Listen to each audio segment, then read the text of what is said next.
সাম্রাজ্যবাদ বিরোধী চরিত্র এই বর্তমান ডাকসু শিবিরের নেতৃত্বের ডাকসু আসলে সেই চরিত্রকে ধ্বংস করেছে। ইরানে হামলা করা হচ্ছে, ভেনেজুয়েলাতে হামলা করা হচ্ছে, এবং আমরা একই সময় দেখছি বাংলাদেশে ঢাকা বিশ্ববিদ্যালয়ে ডাকসুর মতো একটা প্রতিষ্ঠান সক্রিয় আছে।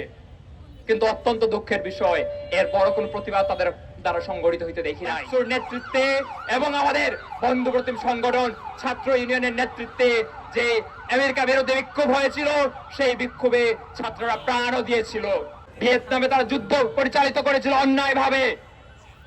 ভিয়েতনামে সেই আক্রমণের বিরুদ্ধে বাংলাদেশে বিক্ষোভ হয়েছিল।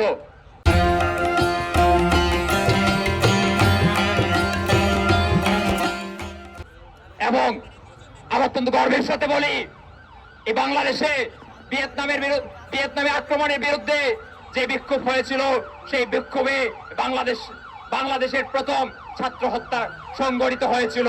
ওই তখনও ডাকসু ছিল। ডাকসুর নেতৃত্বে এবং আমাদের বন্ধুপ্রতিম সংগঠন ছাত্র ইউনিয়নের নেতৃত্বে যে আমেরিকা বিরোধী বিক্ষোভ হয়েছিল, সেই বিক্ষোভে ছাত্ররা প্রাণও দিয়েছিল। ওই প্রেস ক্লাবের সামনে শহীদ মতিউল কাদের চত্বর দাঁড়িয়ে আছে সেই স্মৃতির অংশ হিসাবে। আজকে সেই 26 সালে আমরা দেখতে পেলাম সেই ইরানে হামলা করা হচ্ছে, ভেনেজুয়েলাতে হামলা করা হচ্ছে, এবং আমরা একই সময় দেখছি বাংলাদেশে ঢাকা বিশ্ববিদ্যালয়ে ডাকসুর মতো একটা প্রতিষ্ঠান সক্রিয় আছে। কিন্তু অত্যন্ত দুঃখের বিষয়, এর বড় কোনো প্রতিবাদ তাদের দ্বারা সংগঠিত হইতে দেখি নাই। বরং তাদের যে রাজনৈতিক দল, তারা যে দলের ন্যায্য ভিত্তি করে, তারা স্পষ্টভাবে ঘোষণা দিয়ে এই মার্কিনীদের পক্ষে থাকে। তারা যে দল করে, সেই দল স্পষ্টভাবে মার্কিনীদের আরেক মিত্র তুরস্কের পক্ষেই থাকে। এটা লজ্জার ব্যাপার।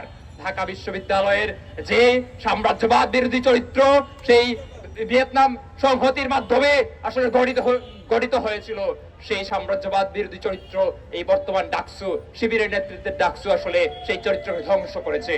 আমরা বলতে চাই, বাংলাদেশের মেহনতি মানুষ, শ্রমিক, কৃষক সবসময় আধিপত্যবাদের বিরুদ্ধে অবস্থান করে, কিন্তু এটাকে যে রাজনৈতিক রূপ দেবে, সেই রাজনৈতিক দলগুলা প্রতিটাই হচ্ছে বিদেশি শক্তিদের আসলে দালাল।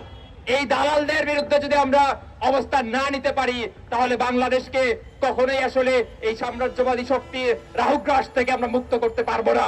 ফলে তো বাংলাদেশের জনগণের সংগ্রাম আসলে এই দালালদের বিপক্ষে হওয়া প্রয়োজন। এই সংগ্রামে আমরা সবাইকে পাবো, এই প্রত্যাশা করি।